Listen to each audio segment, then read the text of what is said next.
भगवान आज जो है तुरंत भगवान को माता पिता ने गुरुकुल भेजा, सांदीपनी ऋषि जी के आश्रम में भेजा और ले जाकर उनको शिक्षा ग्रहण हेतु प्रदान कर दिया कि गुरुजी इनको आप शिक्षित कर दीजिए। इस प्रकार से आज सांदीपनी गुरुजी के यहाँ जब गए तो गुरुजी के पास जाकर मातरम पीतरम वृद्ध्य भार्या साध्यो सुतम शिशुम। ठीक है। हरे कृष्णा कृष्णा कृष्णा हरे हरे हरे राम राम राम हरे हरे। देखो प्यारे, मैं निवेदन कर रहा था कि अगर आप सभी जिस प्रकार से आज वासुदेव जी और मां ने जिस प्रकार से अपने पुत्र को यशोदा मैया ने जैसे ही वहां से छोड़ा, वहां पे गुरुकुल में नहीं डाल पाए थे, क्योंकि ये कंस को मारने के लिए भगवान की ये लीला थी। लेकिन यहां जैसे ही आते हैं सांदीपनी ऋषि के आश्रम में गए और सांदीपनी ऋषि के आश्रम में बोलते हैं कि हे गुरुजी, हे गुरुदेव, मेरे बालक को स्वयं जो परमात्मा भी हैं उनको भी वर्णाश्रम आश्रम की व्यवस्था में छोड़ दिए, जबकि संपूर्ण प्रकार की सुख साधन सुविधा है, लेकिन आश्रम में छोड़ा। भगवान 64 कलाओं की विद्या, ध्यान रखना, भगवान कृष्ण 64 कलाओं की विद्या 64 दिनों में, क्योंकि भगवान तो संपूर्ण ये वेद शास्त्र उपनिषद ग्रंथ तो उन्हीं के अधीन है, उन्हीं की एक एक शरीर के एक एक अंग है, उन्हीं की एक एक प्रतिमूर्ति है, उन्हीं की एक सूक्ष्म रूप है, उन्हीं के आत्मा का ये साक्षात्कार है। परमात्मा को समझने का यही एकमात्र साधन है जिसके फलस्वरूप हम परमात्मा को जान पाते हैं, उनकी शक्तियों को अपने जीवन में उतार पाते हैं, उनको अपना बना पाते हैं, उनको अपना सब कुछ अर्पण कर पाते हैं। प्यारे, वो परमात्मा का ही रूप है।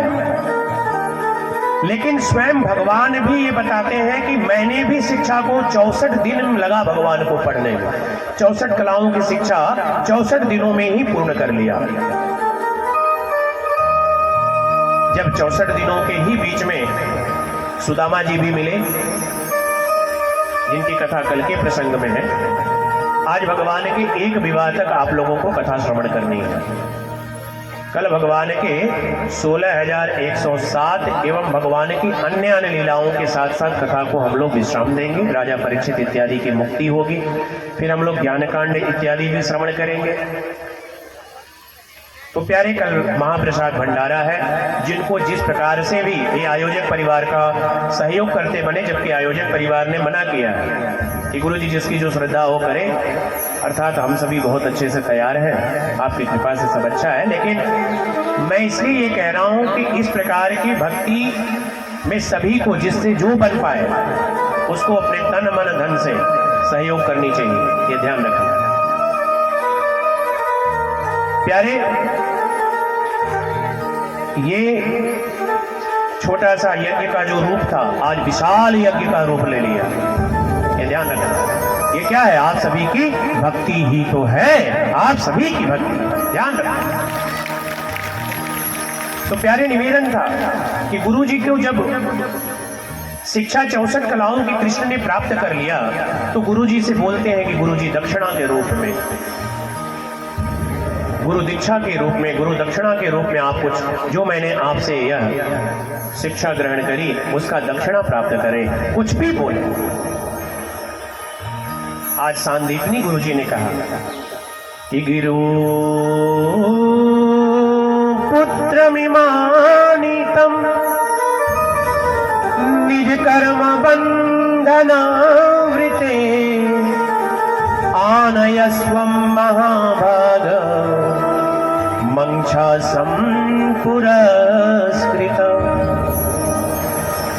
गुरुजी ने कहा मुझे कुछ नहीं चाहिए कन्हैया, तूने तो मेरे ऊपर इतनी बड़ी कृपा की कि स्वयं नारायण होकर हम जैसे नर, हम जैसे गुरु को इतनी बड़ी पदवी दे दिया कि मैं आपको पढ़ाया। इससे बड़ी मेरे ऊपर कृपा क्या होगी। जो स्वयं जगत को उत्पत्ति करने वाला हो, वो मेरे आज इस छोटी सी कुटिया में आकर, इस छोटी सी पाठशाला में आकर शिक्षा ग्रहण कर लिया, ये क्या कम है? ये अपने आप में बहुत बड़ी कृपा है। रे कन्हैया, मुझे कुछ नहीं चाहिए। फिर भी मानो कि भगवान अदृश्य रूप से कहना चाहते हैं कि गुरुजी कुछ ले लीजिए, क्योंकि परमात्मा सब जानता है। राजी है हम उसी में जिसमें तेरी रजा है।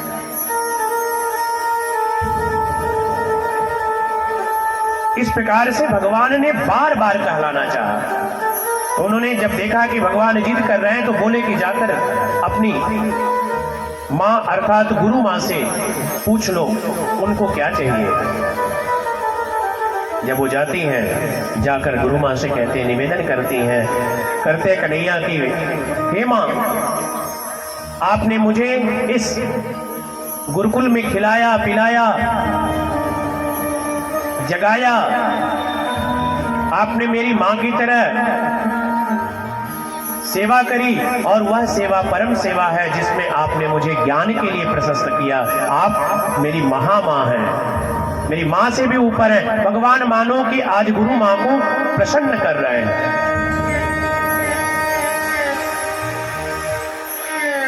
नेत्र सहज हो गए गुरु माँ के। उन्होंने कहा कि हे कन्हैया, क्या कहना चाहते? बोले, माँ, आज गुरुजी ने तो कुछ नहीं मांगा, आप कुछ आखिर ये शिक्षा, ये जो शिक्षा मैंने ग्रहण किया है, अगर कुछ नहीं दूंगा गुरु दक्षिणा के रूप में, तो मुझे ये शिक्षा अधूरा रह जाएगा, ये शिक्षा का महत्व समाप्त हो जाएगा, इसलिए कुछ।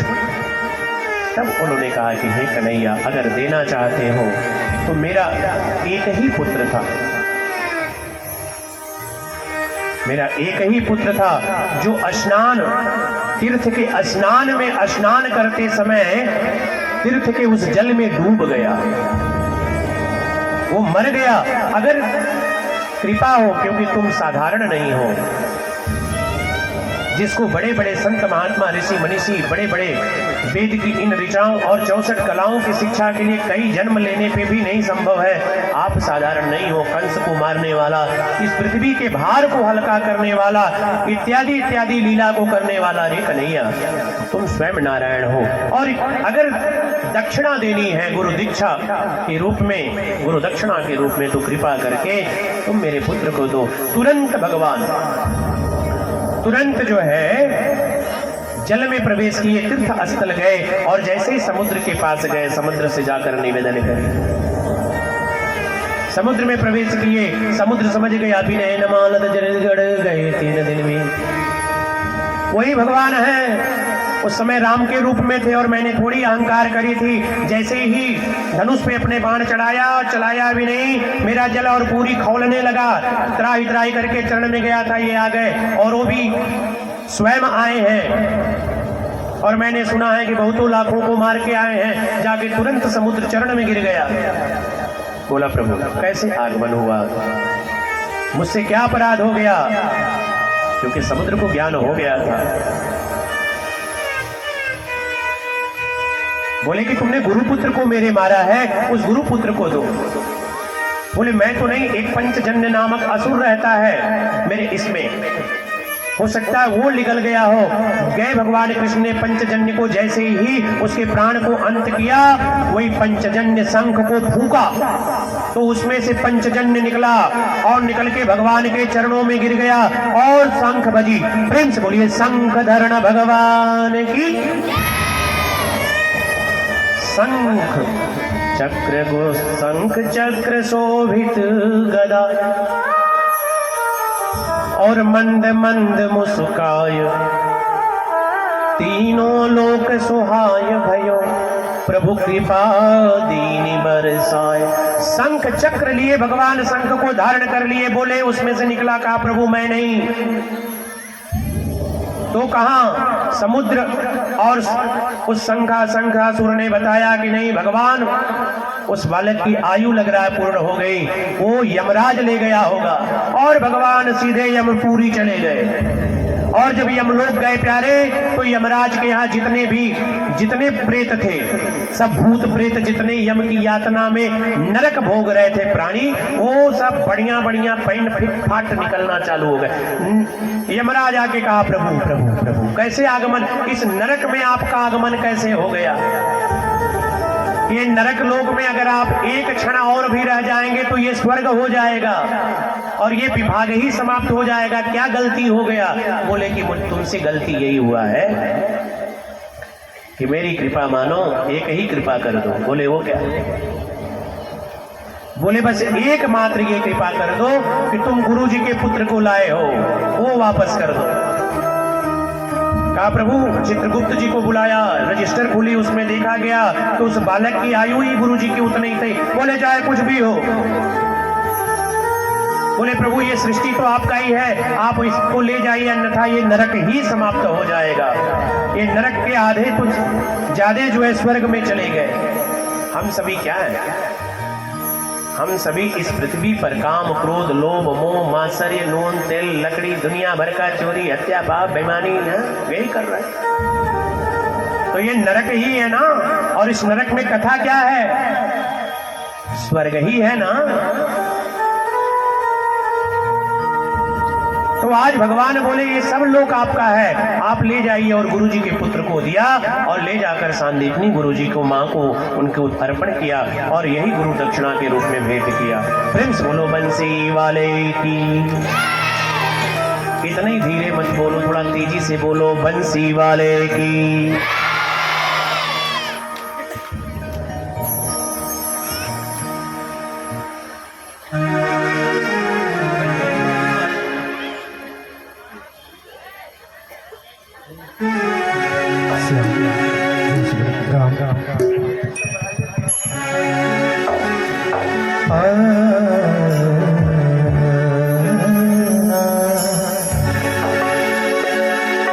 अरे श्याम माखन चुराते चुराते, श्याम माखन चुराते चुराते, अब तो दिल भी चुराने लगे हैं, अब तो दिल भी चुराने लगे हैं। श्याम माखन चुराते चुराते, श्याम माखन चुराते चुराते, अब तो दिल मेरे चुराने लगे हैं, अब तो दिल भी चुराने लगे हैं। कोई कह दे यशोदा से जाके, कोई कह दे यशोदा से जाके, नाम तेरा सजाने लगे हैं, नाम तेरा सजाने लगे हैं। श्याम माखन चुराते चुराते, अब तो दिल भी चुराने लगे हैं।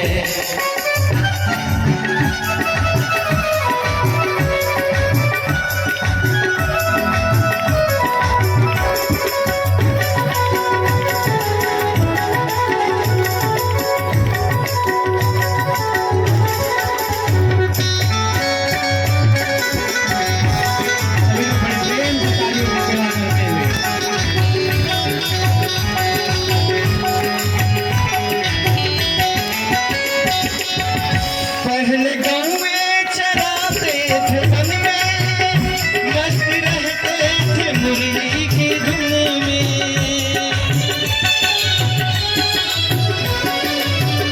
पहले गाँव में चराते थे वन में, मस्त रहते थे मुरली की धुन में, वो मस्त रहते थे मुरली की धुन में। अब तो बालों की टोली बनाकर, अब तो बालों की टोली बनाकर, रोज बन घटे बिहारी लगे हैं, रोज बन घटे बिहारी लगे हैं। श्याम माखन चुराते चुराते, श्याम माखन चुराते चुराते, अब तो दिल भी चुराने लगे हैं, अब तो दिल भी चुराने लगे हैं।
माखन चुराते चुराते अब तो दिल भी चुराने लगे हैं, अब तो दिल भी चुराने लगे हैं।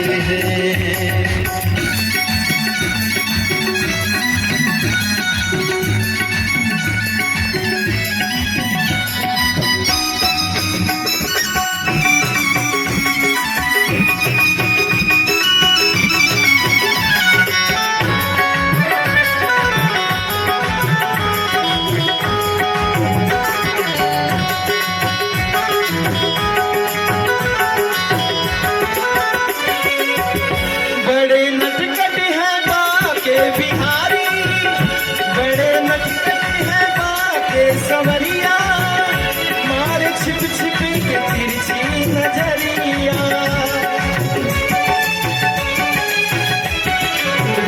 बड़े नटखट हैं बाके संवरिया, मारे छिप छिप के तिरछी नजरिया, वो मारे छिप छिप के तिरछी नजरिया। अब तो नैनों से, अब तो नैनों से, अब तो नैनों से नैना मिला के, अब तो नैनों से नैना मिला के सबके भी आने लगे हैं, सबके दिल में वो आने लगे हैं। बड़े निकट हैं बाके संवरिया, सबके दिल में वो आने लगे हैं। शाम माखने चुराते चुराते, ओ शाम माखने चुराते चुराते अब तो दिल भी चुराने लगे हैं, लगे हैं, अब तो दिल भी चुराने लगे हैं, अब तो दिल भी चुराने लगे हैं, लगे हैं, अब तो दिल भी चुराने लगे हैं। कभी कभी क्या होता है ना, जीवन में अर्थ का अनर्थ हो ही जाता है, ये ध्यान रखना। एक व्यक्ति था, वो जो व्यक्ति था ना, तो वो ससुराल गया।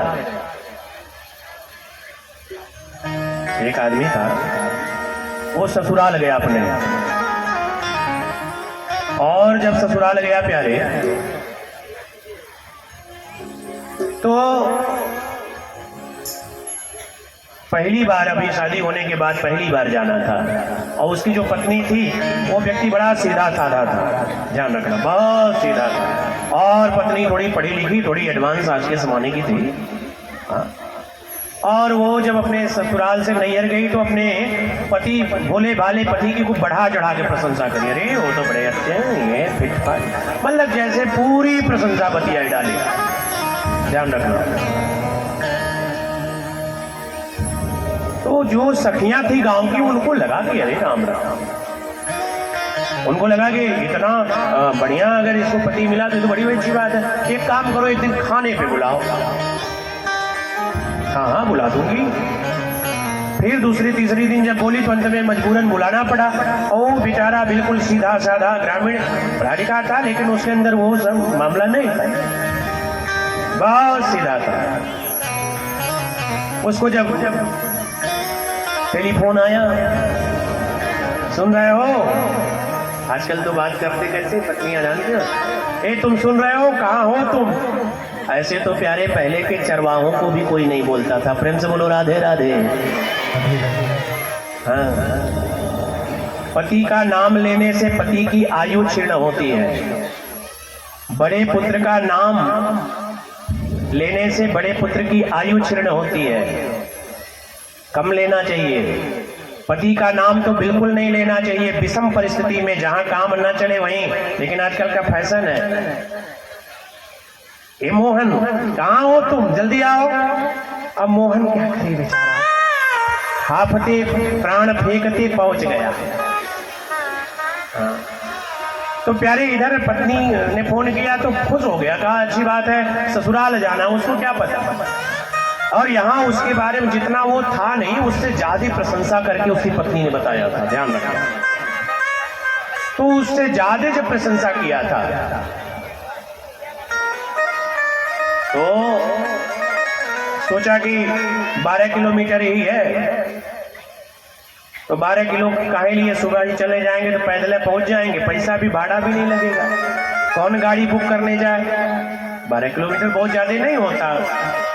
सुबह उठा और पैदल कपड़ा वपड़ा पहन लिया, पैदल चला गया बिना कुछ खाए पिए, और 7 बजे चला, 10 बजे तक पहुंच गया।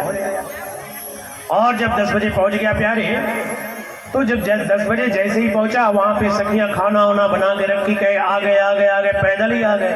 कहाँ वो गाड़ी वाले को छोड़ दिए होंगे, पत्नी ने झूठ बोला, हाँ गाड़ी वाले को छोड़ दिए होंगे, और भी काम है ना ऑफिस के।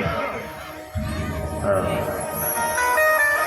तो चलेगा, वो चला गया, गाड़ी वाला चला गया, पति बैठा बेचारा। सखियों ने कहा हम लोग खिलाएंगे। उसने कहा ठीक है खिलाओ, जाओ।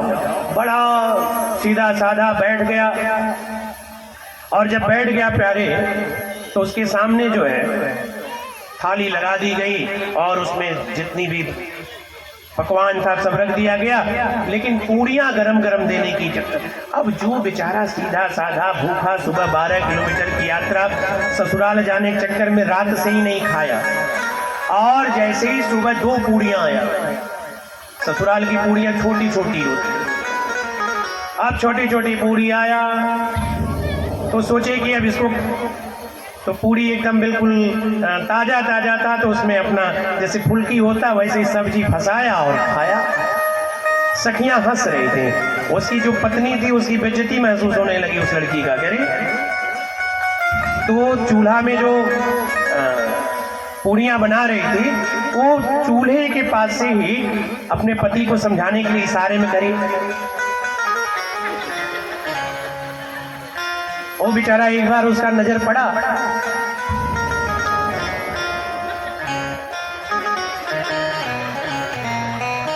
वो पत्नी का कहने का अर्थ का जो अनर्थ, उस पत्नी के कहने का मतलब ये था कि एक पूड़ी को 2 कर दो, 2 भाग कम से कम खाओ, मेरी बेइज्जती हो रही है। वो समझ गया कि वो ससुराल में आया हूं, मैं अपने बस केवल पति वाला ही खा रहा हूं, पत्नी वाला खा ही नहीं रहा, इसलिए पत्नी कह रही है कि 2 खाओ। अब वो क्या करे, दूसरी बार 2 पूड़ियां उठाया, सब्जी फंसाया, खाया। अब पत्नी ने कहा अरे राम राम, माथा ठोका, ताकि पति के तरफ, पति की तरफ ताक, माथा ठोकी, अरे कहाँ, पति की तरफ माथा ठोकी, अरे राम।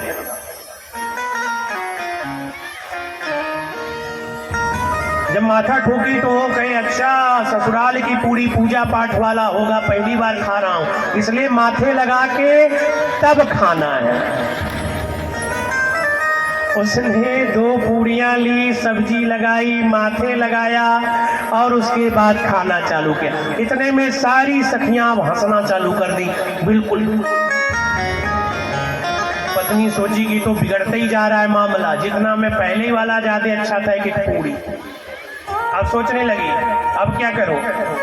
पत्नी ने पति को समझाने के लिए अब लकड़ी को निकालती है चूल्हे में से, जलती हुई लकड़ी। नहीं, आप लोगों के मन में आ रहा मारती नहीं है ना, ये इतना भी गड़बड़ नहीं थी वो, जैसा आप लोग समझ रही हैं। तो प्यारे, पत्नी ने निकाला, चूल्हे से बोलती है, बोल उठी रोष से भरी चूल्हे, रोष भरी चूल्हे से चतुर नार। गुस्से में बोल उठी रोष भरी चूल्हे से चतुर नार। चूल्हे को कह रही है कि कैसे पति को डायरेक्ट बोले, तो चूल्हे से कहती है, प्रथम जैसे जले तू वैसे ही जरे जा। जैसे पहले जल रहा था चूल्हा वैसे ही जल, ये ऐसे क्या यहाँ फिर यहाँ 2 पूड़ी, वो चक्कर छोड़ एक तो खाओ। इसलिए कभी कभी जीवन में अर्थ का अनर्थ हो जाता है, ये ध्यान रखना। समझाना चाहो कुछ, समझ जाता है कुछ। इसीलिए तुलसी बाबा ने लिखा, ढोल गवार सुंदर पशु नारी सकल तारणा के अधिकारी। ढोलक आप सभी को ज्ञात होगा, उसको ताड़ना मतलब मारने से नहीं है, आप सभी ध्यान रखना। तड़ना होता है ढोल, उसके जैसे हरिओम जी बजा रहे हैं तो कहाँ क्या है, मुझे तड़ रहे हैं, वो मुझे समझ रहे हैं, गायक को समझ रहे हैं, वो कलाकार हैं। अगर मैं गा रहा हूं कहरवा और बजाने लगे ददरवा तो हो गया। तो उसको तड़ना होता है ढोल, और अगर जोर से पटक दे तो फूट जाएगा। इसलिए तड़ के उसके स्वर को समझना है कि कितने में सही स्वर आएगा, उसका ज्ञान होना चाहिए। गवार, गवार का मतलब आपने किसी गाड़ी चलाने केवल आ गया, लेकिन उसको पता नहीं है कि कहाँ कैसे किस प्रकार से चलना है, कैसे यात्रा पूरी, तो उसको बीच बीच में बताना है, नहीं जाना है पटना चले जाओगे दिल्ली, और कहीं लेके चला जाएगा, क्योंकि उसको चलाने तो जो गवारों को भी तड़ते रहना है। शूद्र, शूद्र कौन? तुलसी बाबा ने जब लिखा तो शूद्र वो जो रजक जैसा है, वो धोबी जैसा है, जो अनावश्यक भगवान या किसी भी व्यक्ति को उसकी प्रतिष्ठा पे पदचिन्ह उठाए, ऐसे शूद्र, जिनकी मति शूद्र हो, ऐसे शूद्रों को तड़ना होता है, समझना होता है, ऐसे इनसे दूर हो जाना चाहिए। पशु, पशुओं से भी दूर रहना चाहिए, पशु को भी तड़ना होता है। गाय सीधी है कि गाय मरकई है, पता लगा गुरुजी ने बताया गाय को रोटी खिलाना चाहिए। अब गाय को रोटी खिलाने गए और मरकही थी, वहीं पटक के मारी। तो उसको तड़ना है, उसको समझना है कि ये पशु है, ये जितने भी बैल इत्यादि हैं और जो वन्य जीव हैं, ये कहीं कुत्ता इत्यादि जो भी है सब पशुवत है, तो ऐसे में कहीं वो मारने लगे, इसलिए उनको तड़ना है। और नारी, ये जब कन्या बच्ची जन्म लेती हैं तो इनके लालन पालन में इनका संस्कार डालना, इसका तड़ना।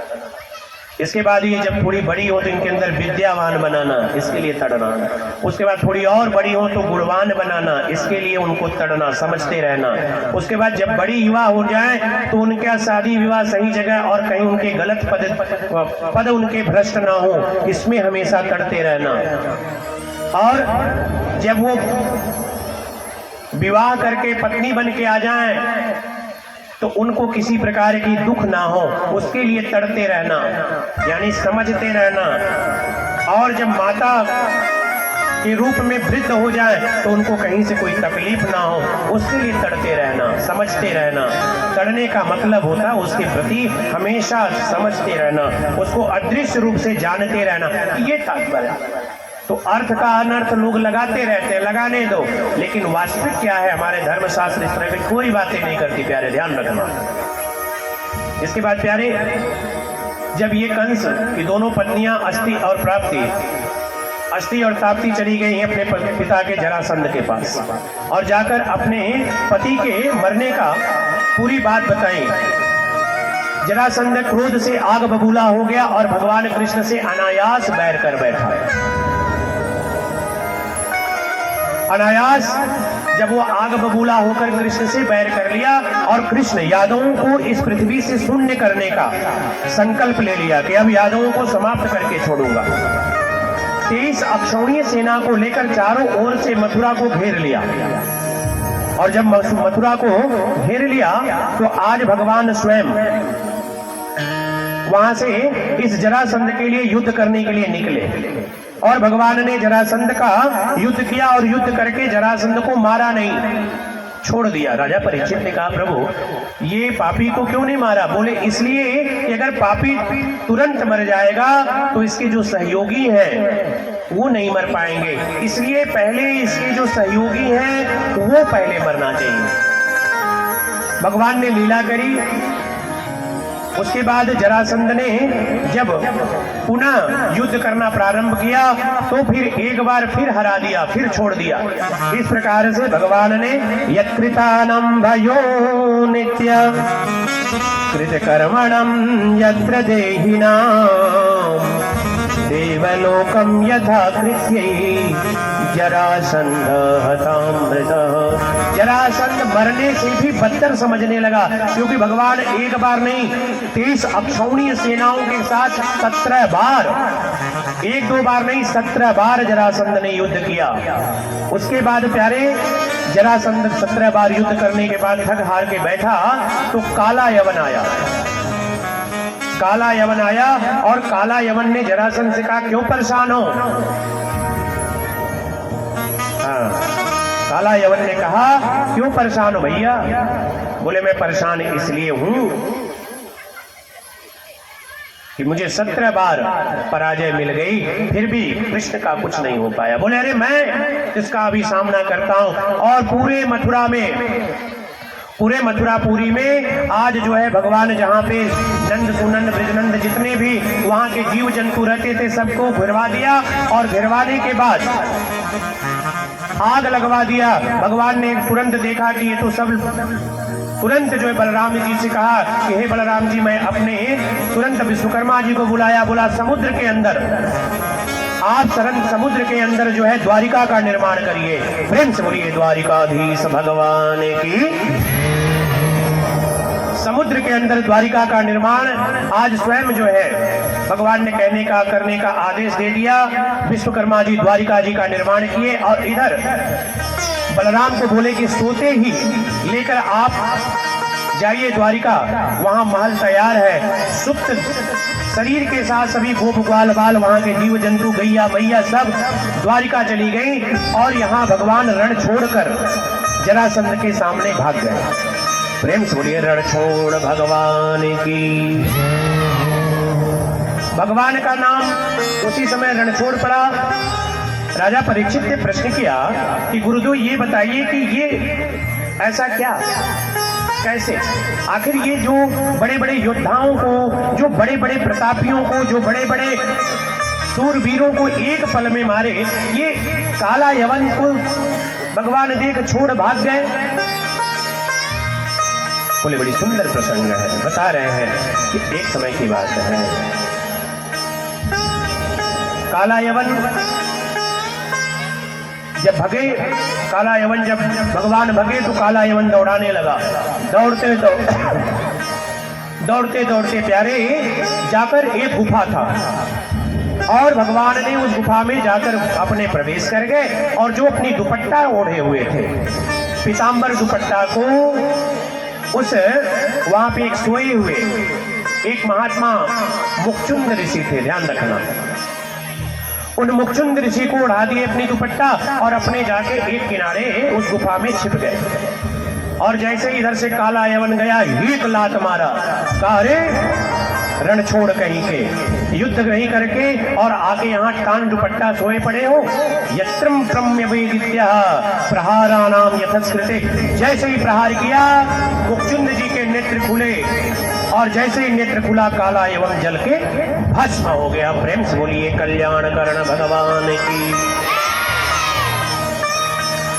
राजा परीक्षित ने कहा कि प्रभु, ये कौन से संत थे, कौन से मुक्चुंद थे कौन? बोले, ये मुक्चुंद कोई और नहीं, ये स्वयं भगवान राम के समय में भगवान मुक्चुंद भगवान के सेनापति थे। युद्ध करते करते करते जब भगवान ने सबको सब कुछ दान में देने लगा, तो मुक्चुंद से कहा, कुछ मांगो। तो कहा, प्रभु, जिस दिन से ये युद्ध प्रारंभ हुआ, मैंने एक पल भी सोया नहीं, मुझे कुछ नहीं चाहिए, आप का विजय हो गया, मेरे लिए वही सर्व प्राप्ति का मार्ग है। अगर मुझे देना है तो मुझे सोने दीजिए। भगवान ने आशीर्वाद दे दिया कि हे मुक्चुंद, जाओ, जो तुमको जगाएगा वो जल के भस्म हो जाएगा। प्रभु उसी मुक्चुंद के पुनः कल्याण के लिए, उनके स्वर्गागमन के लिए, स्वधाम भेजने के लिए ये लीला रची। वो मुक्चुंद जी जैसे ही उठे, भगवान के सुंदर रूप को देखा, और रूप को देखकर आनंद से अनुराग हो गए, और गाने लगे, कृपा की न होती जो आदत तुम्हारी, कृपा की न होती जो आदत तुम्हारी, कृपा की न होती जो आदत तुम्हारी, कृपा की न होती जो आदत तुम्हारी, तो सुनी ही रहती, तो सुनी ही रहती अदालत तुम्हारी, कृपा की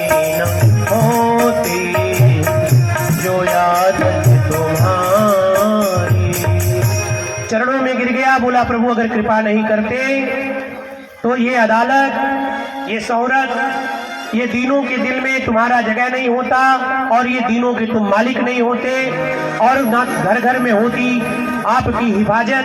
आज जाके मुखचुंद चरणों में गिरकर प्रभु के उन पद के दर्शन को प्राप्त कर स्वर्ग को स्वयं नारायण पद को प्राप्त कर गए। प्रेम से बोलिए मुखचुंद भगवान की। उसी समय भगवान ने कल्याण कर दिया। इसके बाद जो है यकृतान यथो कृत्य देवयोगम भयोनितः। अब हम सभी आप लोगों को कल चूंकि जल्दी आना है और समय भी विवाह में चल रहे हैं जिसमें 15 मिनट विवाह उत्सव में लगेंगे। कल आप लोगों को 2 बजे आ जाना है और सुबह में अभी तक आप लोगों ने जो द्रव्यादिवास, घृतादिवास, अन्नादिवास, जलादिवास, मिष्ठानादिवास, संपूर्ण प्रकार के जो मंदिर में अधिवास हुए हैं उन अधिवास को किया है। कल वसंत पंचमी के दिन जो संपूर्ण नक्षत्रों के राजा कहे जाते हैं उन नक्षत्र में कल भगवान जी की मूर्ति प्राण प्रतिष्ठा होगा, ध्यान रखना। तो कल आप जो आसपास से लोग हैं, जो लोग चाहते हैं कि मैं मंदिर के उस प्रतिष्ठा का साक्षी बनूं, अपने जीवन को, अपने इस संपूर्ण शरीर को एक परमात्मा के स्थापना का साक्षी बनूं, उसमें मैं जब पूजा का क्रम हो जाएगा, मेरे आचार्य गण लोग हमको जब बुलाएंगे तो मैं थोड़े समय के स्वयं आकर मैं उन मंदिर को स्थापित करूंगा। उस समय आप लोग भी आ सकते हैं। उसका जो समय है अभी समय आप लोगों को बता दूं।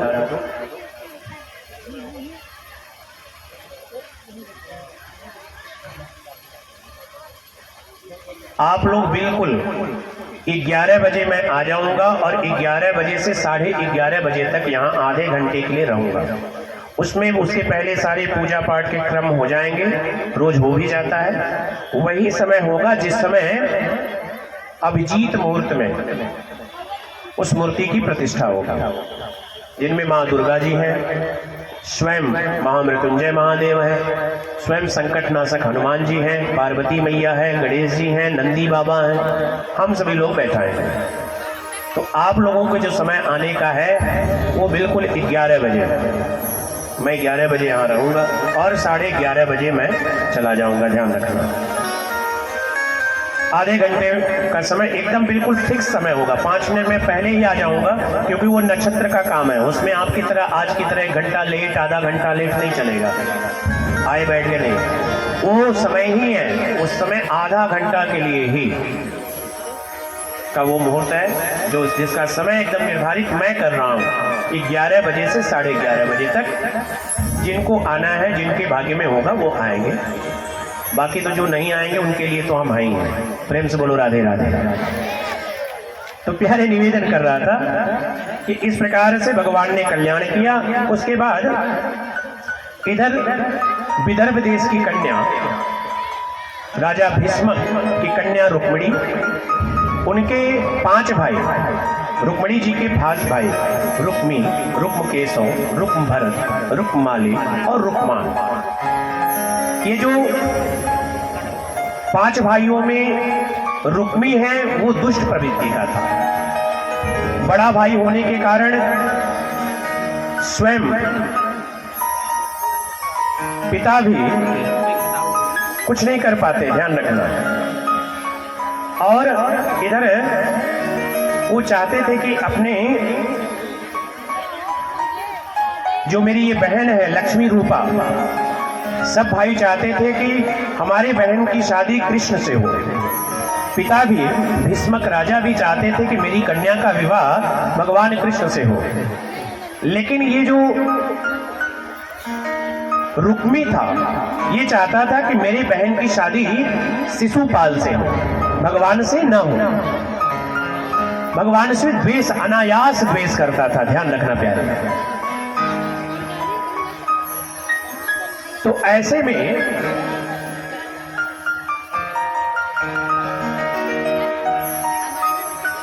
में प्यारे मैं बहुत बहुत साधुवाद देना चाहूँगा 10वीं माली को।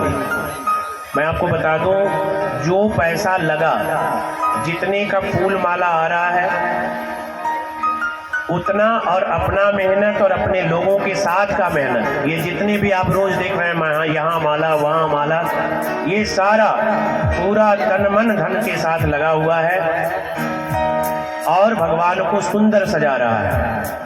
मैं तुम्हें इस मंच से कह रहा हूँ बच्चा कि तुम परमात्मा के लिए इतना कर रहे हो तो भगवान तुमको अवश्य सजा देंगे, ध्यान रखना। अब लोग एक दिन जन्म में गुब्बारा लगाते हैं, अब आज भी बैलून लगा दिया कुल। हम आए देखे गेट के पास, यहाँ कितनी उत्साह यहाँ के आयोजकों में है, जो मत पूछिए। सुबह फोन किया प्रधान आयोजक, क्या नाम है, विक्की, गुरुजी, वो जैसे अनाउंसमेंट होता है वैसे बोलता है, गुरुजी हेलो। हमने कहा क्या विक्की बताओ जी, प्रणाम कर रहे हैं हम। कहा हाँ ठीक है, बोलो। गुरुजी हम चाह रहे थे कि प्रसाद ऐसा हो जिसमें लोग बैठ के प्रसाद पाएं, भगवान का विवाह है। भाव देखिए क्या है, प्रसाद जबकि रोज बांट रहा, लेकिन अब उसको पूछ क्या होना चाहिए। हमने कहा भैया कोई मिठाई इत्यादि रख दो। तो कहा कि क्या रख दें, तो जो बनाने वाला है अब इतने लोगों के लिए कैसे बना पाएगा। तो हम समझ रहे थे, तो हमने कहा कि तुम ठोर बनाओ, जो मिठाई होती है ठोर वाली, हमने कहा वो बनाओ। कहा गुरुजी वो अच्छा नहीं, हमने कहा नहीं वही बनाओ। तो कहा अच्छा ठीक है, जब आप कह रहे तो वही बन जा रहा है। यार ये भक्ति है। हमने कहा क्या कि कल बात होने लगी, कहा गुरुजी 1 कुंटल बेसन की बुनिया ठोकवा दिया हूँ और 50 किलो आज रात तक ठोका जाएगा। तो ये जानिए ये भक्ति है, बहुत मेहनत। सभी लोग जितने आयोजक हैं, मैं व्यक्तिगत नाम किसी का नहीं, मेरी एक कमजोरी है, ध्यान रखिएगा, मुझे नाम कम याद रहता है, लेकिन आप जब भी हमको मिलोगे मैं निश्चित 1 सेकंड में आपको 1-2 सेकंड में पहचान लूंगा। तो ये जितने आयोजक परिवार हैं, आप सभी को साधुवाद। इसलिए इस बात को कह रहा हूँ कि कल भागवत कथा की जो ये महापुराण ज्ञान यज्ञ, इसकी पूर्णाहुति है। कल यहाँ से हम लोगों की विदाई समारोह भी होगा। हम लोग अपने अपने घर को जाएंगे, आप लोग कथा को अपने जीवन में उतारते हुए घर जाएंगे। कल कथा का अंतिम दिवस है। तो जो कथा मैं प्रतिदिन कहता हूँ कि यहाँ रोज भंडारा, लघु भंडारा प्रतिदिन हो रहा, जो दूर दराज से लोग आ रहे हैं। कम से कम कल 1000 से ज्यादा बच्चों ने प्रसाद ग्रहण किया, मैंने अपनी आंखों से देखा, बच्चे आदमी सब खा रहे थे। तो कल महाप्रसाद भंडारा है, जिसका विशाल बहुत बड़ी मात्रा में व्यवस्था की गई है। तो आप लोग जितने लोगों को बुला सकते हैं, अपने हित नात रिश्तेदार मित्र यार संगी, इसलिए नहीं, सबको बुला के कल इस प्रसाद के पुण्य के भागी बनाकर अपने भी पुण्य के भागी बनना है। और जो तन से सहयोग कर सकता है, माताएं माताओं को खिला देगी, केवल ऐसा नहीं बस आई और कम से कम एक ही पंगत सही माताएं माताओं को खिलाएंगी और पुरुष जितने हैं वो पुरुष को खिलाएंगे। उसके बाद मैंने पुरुष की संख्या, जो बच्चे नियुक्त हुए, यहाँ कार्यकर्ता नियुक्त किए गए हैं, वो सब मैंने बता दिया, सब एक नियम के अनुसार है। लेकिन आप जो तन से सेवा कर सकता हो तन से करे, जो मन से सेवा कर सकता हो मन से करे, और जो धन से कर सकता हो धन से भी करे, और जो तीनों से कर सकता हो तीनों से करे। लेकिन अगर कुछ भी नहीं कर सकते हो तो प्रसाद जरूर आके खाना और 10 लोगों को जरूर लेके आना। प्रेम से बोलिए भक्त वत्सल भगवान की। तो इधर भीष्मक चाहते थे कि भगवान कृष्ण से मेरे कन्या का विवाह हो, रुक्मिणी जी का, क्योंकि रुक्मिणी जी जन्म के समय से, जैसे जन्म के बाद नारद जी से उनकी प्रीति हो गई और नारद जी भगवान कृष्ण के बारे में उनको जैसे जैसे बड़ा होने लगी वैसे वैसे उनके गुणगान को बताने लगे। तो रुक्मिणी जी भगवान, जैसे ही उनके अंदर ज्ञान हुआ वैसे ही भगवान को अपना प्रियतम मान ले। पिता और भाई केवल एक रुक्मी को छोड़कर बाकी सब चाहते थे कि हमारे बहन का शादी कृष्ण से हो, और इधर जो है रुक्मी चाहता था कि मेरे बहन का शादी शिशुपाल से हो। शिशुपाल को संदेश भिजवा दिया कि तुम अपना बारात लेके आओ और मेरी बहन से शादी करो। शिशुपाल खुश हो गया। इधर कृष्ण, जैसे ही रुक्मिणी जी को पता चला, उन्होंने पत्र लिखा, ऐसे बर को क्या बरूं। बड़ी सुंदर प्रश्न लिखा, ऐसे बर को क्या बरूं जो जन्मे सो मर जाए। ऐसे दुल्हे को क्या बरूं जिसका जन्म हो और मृत्यु भी हो। ऐसे वर को क्या बरूं जो जन्मे सो मर जाए। अरे बरिए गिरधर लाल को जो जन्म सुफल होई जाए। आओ मेरी सखियों मुझे मेहंदी लगा। उधर शिशुपाल से विवाह के लिए भाई रुक्मी ने कहा, इधर भगवान को पत्र लिखा, ब्राह्मण देवता से दे दिया, और मेहंदी जो लगने की रस्म होती है वो रस्म प्रारंभ हो रहा है ये बड़े भाव से। आओ मेरी सखियां मुझे मेहंदी लगा दो, मेहंदी लगा दो, मुझे ऐसे सजा दो। अरे मुझे श्याम सुंदर की दुल्हन बना दो, मुझे श्याम सुंदर की दुल्हन बना दो, मुझे श्याम सुंदर की दुल्हन बना दो। आओ मेरी सखियों मुझे मेहंदी लगा दो, आओ मेरी सखियों मुझे मेहंदी लगा दो, मेहंदी लगा दो, मुझे ऐसे सजा दो, मुझे श्याम सुंदर की दुल्हन बना दो, मुझे श्याम सुंदर की दुल्हन बना दो।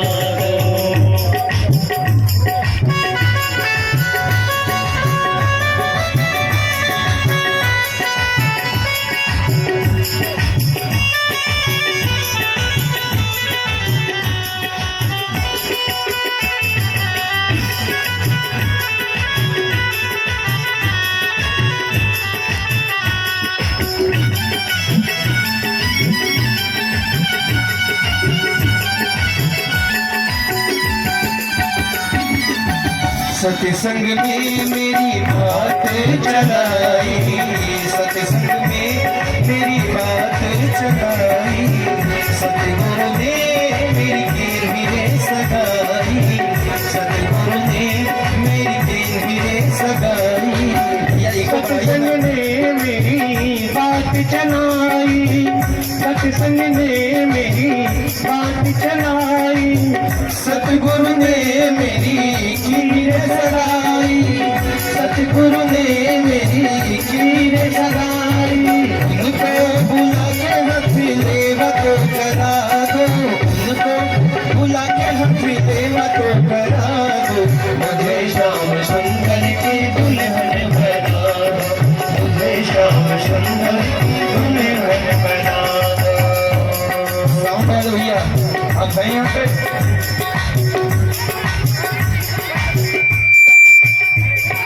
मुझे श्याम सुंदर की दुल्हन बना दो, मुझे श्याम सुंदर की दुल्हन बना दो।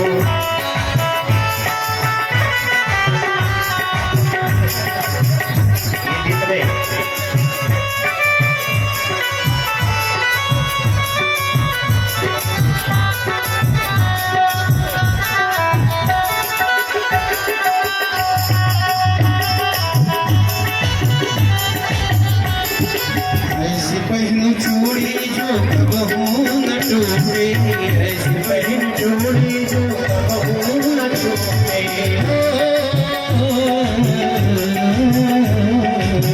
ऐसी पहनू चूड़ी जो कबहू न टूटे, ऐसा बर दूल्हा जो कबहू न छूटे, ऐसी पहनू चूड़ी जो कबहू न टूटे।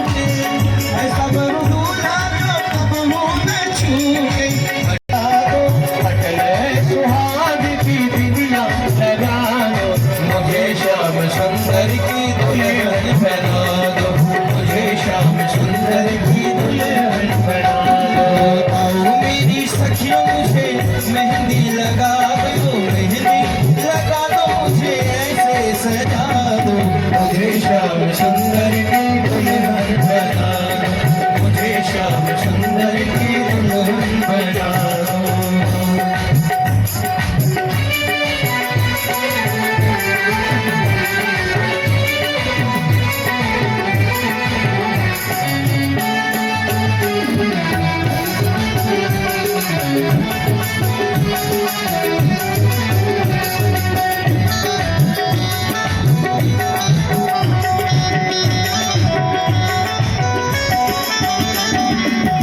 भक्ति का सुरमा मैं आँखों में लगाऊंगी, भक्ति का सुरमा मैं आँखों में लगाऊंगी।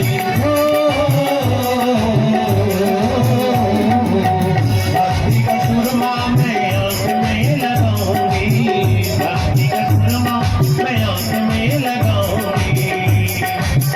लेकिन पितारा मैं श्याम श्याम गाऊंगी, लेकिन पितारा मैं श्याम श्याम गाऊंगी। सदगुरु बुला के मेरे फेरे को करा दो, सदगुरु बुला मेरे फेरे को करा दो। मुझे श्याम सुंदर की दुल्हन बना दो, मुझे श्याम सुंदर की दुल्हन बना दो।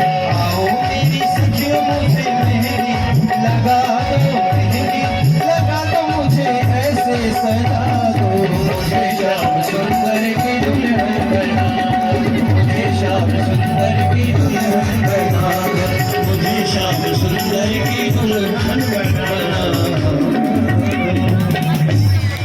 श्री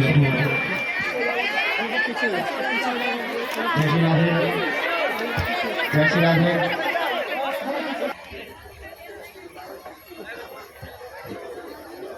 वाह वाह, बहुत बढ़िया।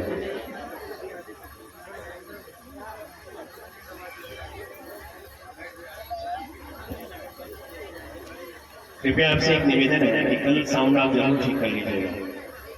आपका कोई चीज जल गया है, कोई ऐसी चीज है जो खराब हो गई है, इसको आप ध्यान रखिए। अगर कल ऐसे होगा तो नाम संकीर्तन करके कथा को आरती करा देना। जय श्रीमन नारायण। सत्यनारायण जी, बादल जी, महेंद्र जी, राजकुमार जी, राजकिशोर जी, अजय जी, जो आज पूजा पे विराजमान थे, वो जोड़ी के साथ आए।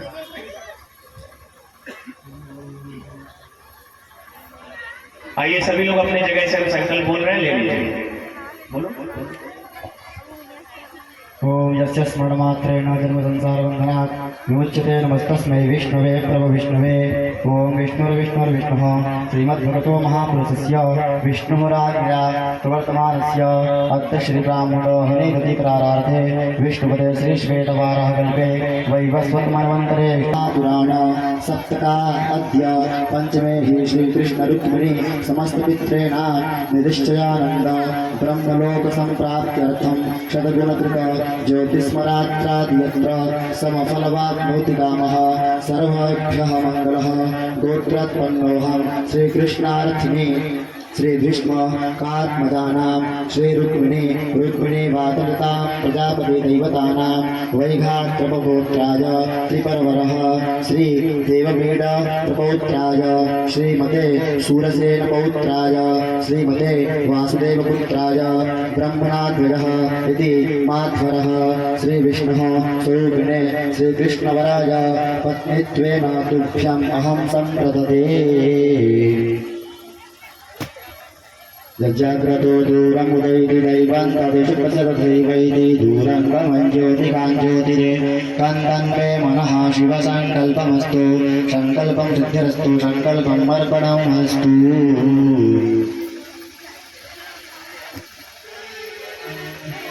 आज भगवान के विवाह जैसे ही ये मन में भाव आया, आज माँ आप लोगों ने जो संकल्प किया इसी प्रकार से संकल्प हुआ, और जैसे ही संकल्प हुआ प्यारे, देवयोगम प्रदिद्यते कृतकर्मणं योग देवस्वां सुरतो मया। ठीक है भैया, मत जगा इसको, छेड़ो मत।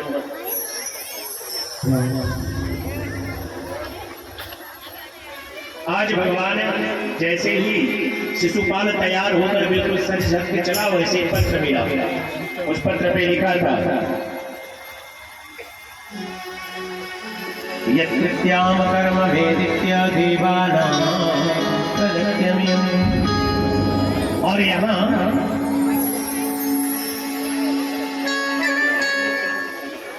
और आज यहाँ पे सारा जैसे पत्र पाया, उस पत्र को लिया और पढ़ा रुक्मिणी जी के पत्र को।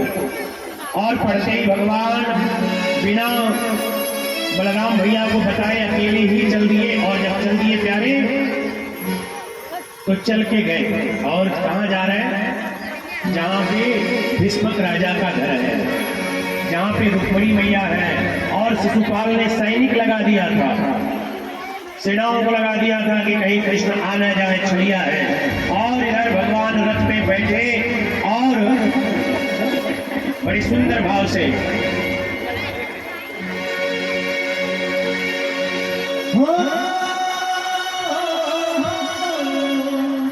उठा दो मेरे माइक कितना बेस है भैया इसमें, देखिए आप साफ करिए इसको। राम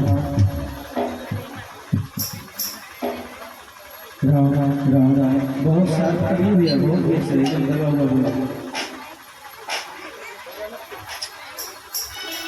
आइए बड़े भाव से हम सभी उत्सव मनाएंगे। आप लोग खड़े भी हो सकते हैं, मन में जिन लोगों को भगवान के लिए नृत्य करना वही खड़े हो, सब मत खड़े हो। हाँ, ये ध्यान रखिए।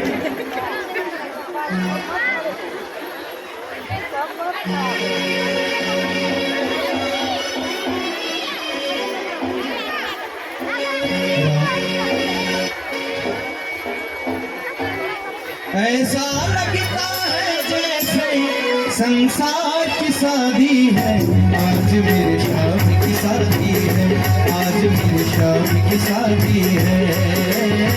शाम की शादी है मेरे घर, शाम की शादी है। ओ शाम की शादी है मेरे घर, शाम की शादी है। आज मेरे शाम की शादी है, आज मेरे शाम की शादी है। लगता है जैसे सारे संसार की शादी है, आज मेरे शाम की शादी है, आज मेरे शाम की शादी है।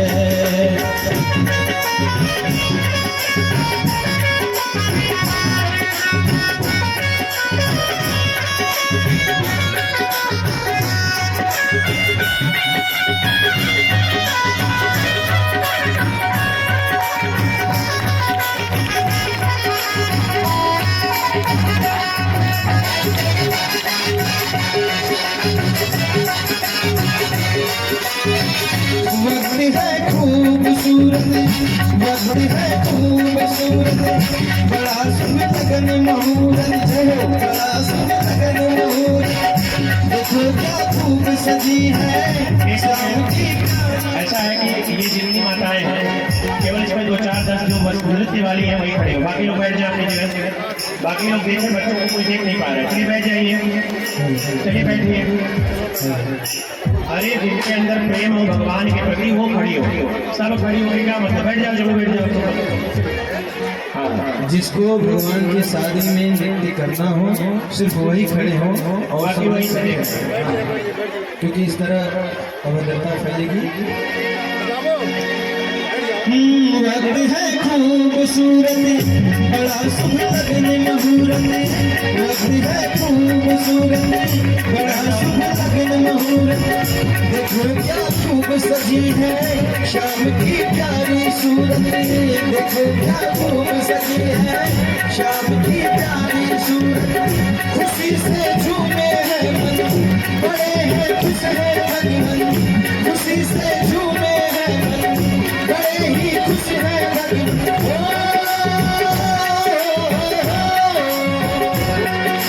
अंबर से फूलों की, अंबर से फूलों की बरसात आई है। आज मेरी शाम की शादी है, आज मेरी शाम की शादी है। शाम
सुन मेरे कन्हाई कैसे सुन खड़ी है आई, वो सुन मेरे कन्हाई कैसे सुन खड़ी है आई।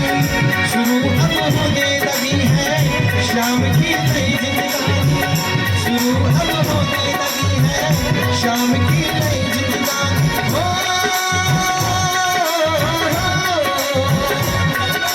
लगता है जैसे सारे संसार की शादी है, आज मेरी शाम की शादी है, आज मेरी शाम की शादी है।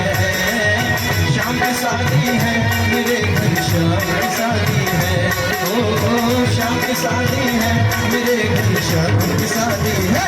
आज मेरी शाम की शादी है, आज मेरी शाम की शादी है, आज मेरी शाम की शादी है, आज मेरी शाम की शादी है। हेलो हेलो भैया रिपीट।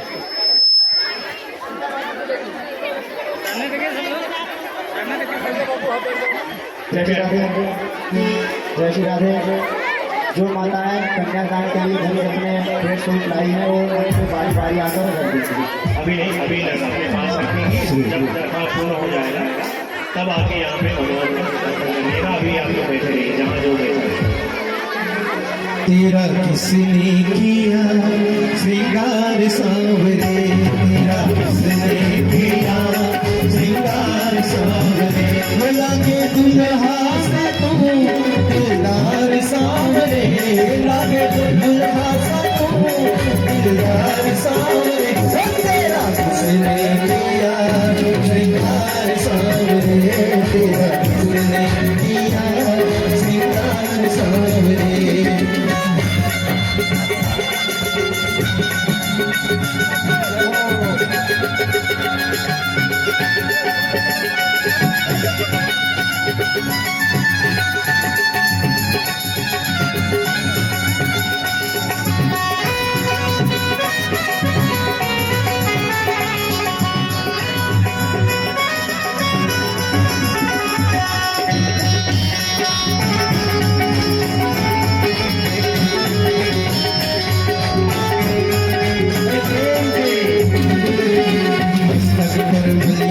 चंदन केसर तिलक लगाया, मस्तक पर भलिया गिर चंदन केसर तिलक लगाया। वो मस्तक पर भलिया गिर चंदन केसर तिलक लगाया, मस्तक पर भलिया गिर चंदन केसर तिलक लगाया। कानों में कुंडल की कर सुरत लगाया, कानों में कुंडल तिलक लगाया। महक तारा है दरबार सांवरे, महकता रहे दरबार सांवरे। तेरा किसने किया श्रृंगार सांवरे, तेरा किसने किया श्रृंगार सांवरे।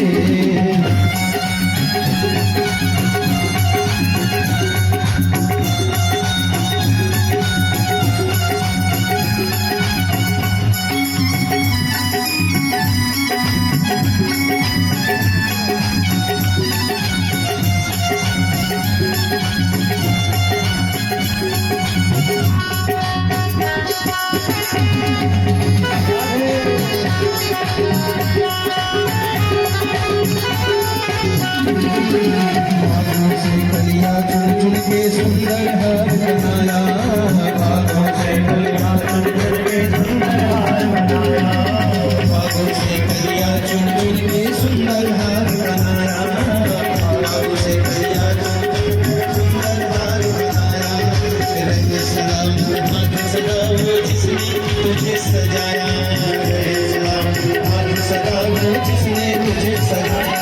सजाता रहे दरबार सांवरे, सजाता रहे दरबार सांवरे।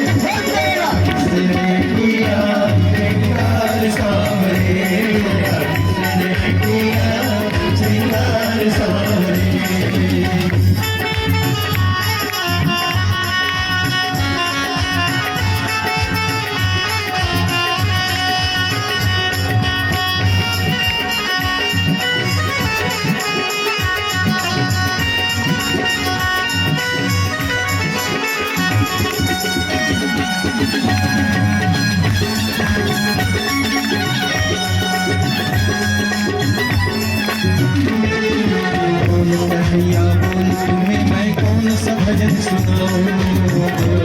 कन्हैया बोल तुझे मैं कौन सा भजन सुनाऊं, बोल कन्हैया बोल तुझे मैं कौन सा भजन सुनाऊं, बोल कन्हैया बोल तुझे मैं कौन सा भजन सुनाऊं। ऐसा कोई राग बता दे तू नाचे मैं गाऊं, ऐसा कोई राग बता दे तू नाचे मैं गाऊं। मैं चाहता रहूं हर बार सांवरे, मैं चाहता रहूं हर बार सांवरे, तेरा किसने किया सिंगार सांवरे, तेरा किसने किया सिंगार सांवरे, आगे दुल्हा साधु दिलदार सांवरे, तेरा किसने किया सिंगार सांवरे, तेरा किसने किया सिंगार सांवरे, ओ सिंगार सांवरे, ओ सिंगार सांवरे।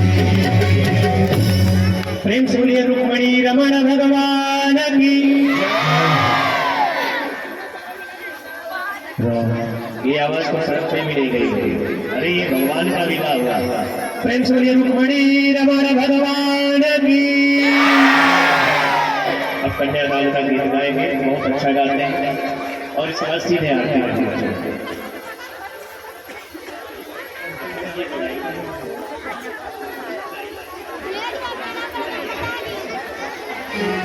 कन्यादान हो गया, विदाई गाएंगे।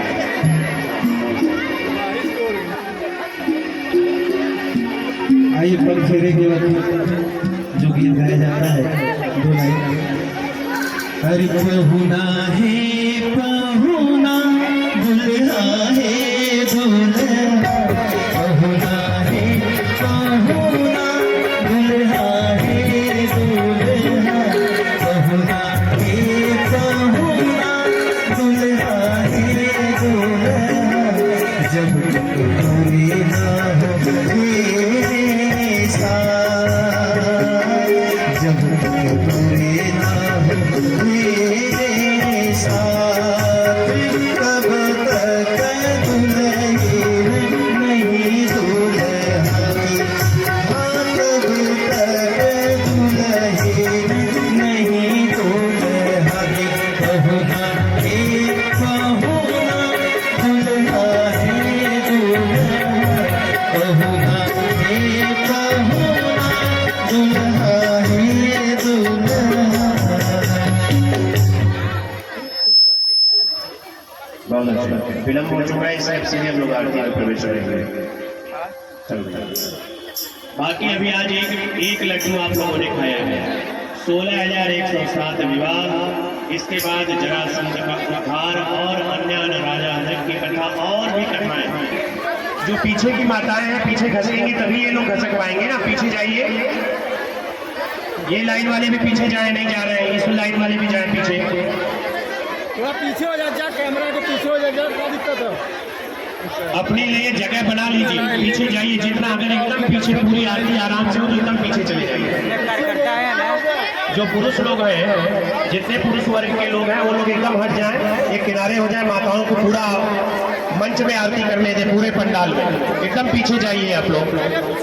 और आरती भाव से होती है, जरूरी नहीं है कि सभी लोग आगे आएंगे तभी आरती होगी। जो जहाँ है वहीं से करें और पीछे हो जाइए, भाव से आरती करें, भाव की ही बस। अपनी आरती जला लें आप लोग।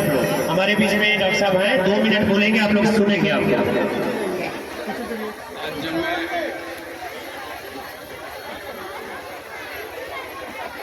आज जब मैं यहाँ पर पहले तो सर्वप्रथम तो मैं अपने गुरु जी को प्रणाम करता हूँ। और मैं आ नहीं पा रहा था कई दिनों से, आज मैं यहाँ पाया हूँ। तो जब मैं आया तो गुरु जी कुछ एकादशी के बारे में बता रहे थे। तो क्योंकि मैं एक विज्ञान का विद्यार्थी हूँ तो इसलिए हर चीज़ को विज्ञान की कसौटी में समझना चाहता हूँ। एकादशी का महत्व ये है कि ये वैज्ञानिक दृष्टि से सिद्ध हो चुका है कि यदि कोई एकादशी का व्रत रखता है तो उसको कैंसर की बीमारी नहीं होगी। ये इसके लिए नोबेल प्राइज मिल चुका है। ये साधारण बात नहीं है। नोबेल प्राइज का मिलने का मतलब सर्वोत्तम पुरस्कार मिल चुका है, विश्व का सर्वोत्तम पुरस्कार मिल चुका है। और जिस उस वैज्ञानिक को मिला जिसने ये सिद्ध किया कि एक महीने में 2 बार अगर आप निर्जला रखते हैं तो आपको कभी भी कैंसर नहीं होगा। पहली चीज़ तो ये। दूसरी चीज़ मैं ये बताना चाहता हूँ, जब हम लोग खुश होते हैं तो हमारे मस्तिष्क में एक रसायन निकलता है जिसका नाम है डोपामिन। ये रसायन, ये भी एक साइंटिस्ट की बात मैं सुना था, वैज्ञानिक की बात सुना था। उनका कहना है जब हम व्रत रखते हैं तो ये डोपामिन निकलता है, यानी कि हमें प्रसन्नता मिलती है। ये प्रसन्नता बहुत तरह से मिलती है, चाय पीने से भी मिलती है, शराब पीने से भी मिलती है, लेकिन इनके बहुत दुष्परिणाम होते हैं। लेकिन जब हम व्रत रखते हैं, है ना, एकादशी का व्रत हो गया या कोई व्रत हुआ, तो जो डोपामिन मिलता है उससे प्रसन्नता मिलती है और मनुष्य खुश रहता है। तो ये तो वैज्ञानिक दृष्टि से सिद्ध हो चुका है। अब आप समझ सकते हैं कि व्रत का क्या महत्व है। और गुरु महाराज जी लोग तो इसके बाद की बात बताते हैं कि एकादशी से क्या फायदे हैं। तो मैं तो गुरु जी ने कहा कि बच्चों के लिए कुछ बोलो, तो ये तो एक ऐसा विषय है कि इसको सबको जानना चाहिए, सबको करना चाहिए, चाहे वो किसी चीज़ में विश्वास करे या न करे। जैसे हम लोग दवा खाते हैं, है ना, डॉक्टर के कहने पे, तो आप हमें समझ लीजिए कि मैंने एक वैज्ञानिक दृष्टिकोण से बताया कि आपको एकादशी व्रत करना चाहिए। यही मैं कहना चाहूँगा आज गुरु जी के चरणों में। जोरदार तालियां। मैं रुपेश राय जी आए हैं, 2 शब्द मैं चाहूँगा कि बहुत अच्छा बोलते हैं, अगर सुन पा रहे हैं आपको 1 मिनट समय दिया जाता है। गुरुजी के चरणों में प्रणाम। मैं एक श्लोक कहना चाह रहा हूँ। गुरुर् ब्रह्मा गुरुर्विष्णु गुरुर्देवो महेश्वर गुरुर् साक्षात् परब्रह्म तस्मै श्री गुरुवे नमः। गुरु की आराधना, सर्वप्रथम गुरु ही वह होता है जो हमें सही मार्ग दिखाता है। हम अगर बिना गुरु के चलते हैं तो तमाम रास्ते हमको दिखाई देते हैं। हो सकता है हम जिस रास्ते पे जा रहे हो वो गलत रास्ता हो, लेकिन एक अगर सच्चा गुरु हमें मिला है तो हमेशा हमें सही रास्ता ही दिखाएगा। और गुरु हमेशा अपने शिष्य का भला सोचता है। तो आप लोग जो भी धर्म के रास्ते पे जा रहे हो, आप किसी न किसी को अपना गुरु अवश्य बनाएं। और आप बुद्धिजीवी हैं, आपके अंदर ये क्षमता है कि हमारा गुरु कैसा हो, उसका आप निर्णय कर सकते हैं। गुरु जी के चरणों में रखना। इस आयोजक का जो विक्की है, विक्की कहाँ भैया? विक्की सुन पा रहे हो?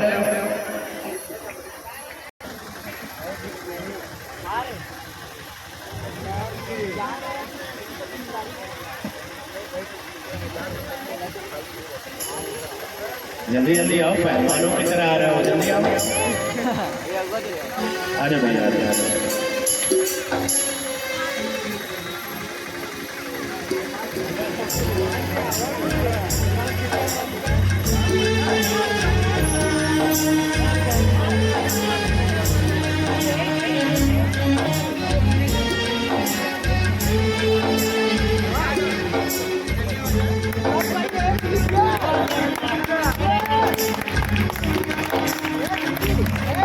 बहुत अच्छा।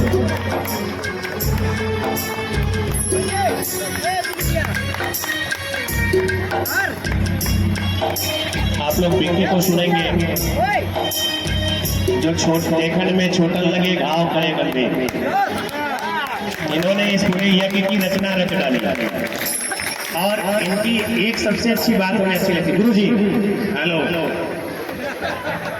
जानते हैं ऐसा करिए कि कम से कम 50,000 लोग, तो अपनी मन की बात बोलो, अच्छे से बोलो, जो लोगों को कहना हो आप बोलो, कोई नहीं काहे संकोच कर रहे हो।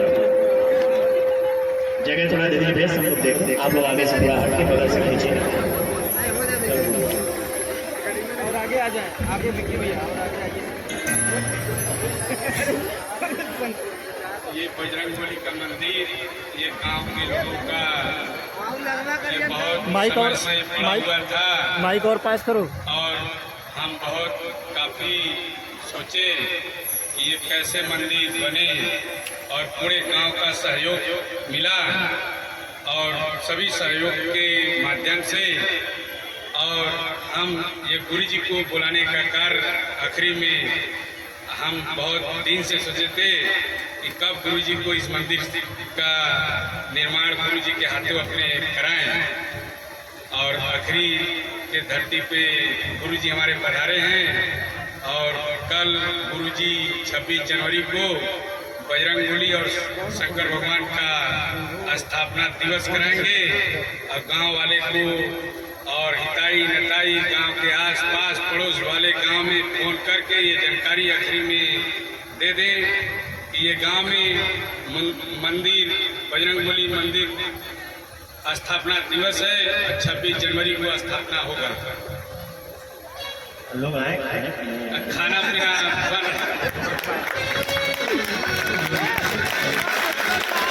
धन्यवाद। बहुत अच्छा। आपको बता दो जो लोग हंस रहे हैं ना यहाँ बुला देंगे तो जानते हो क्या बोलेंगे ये ध्यान रखना। इसलिए उसने बहुत अच्छा उसके मन के भाव को समझिए। विक्की को भगवान ऐसे ही प्रसन्न रखें, इनके परिवार को और इनके जितने सहयोगी लोग हैं सभी लोगों को प्रसन्न रखें कि ऐसे ही कभी भी कुछ भी जब धर्म का कार्य आए तो निरंतर अपने आप को ऐसे ही अग्रसर करके भगवान इनको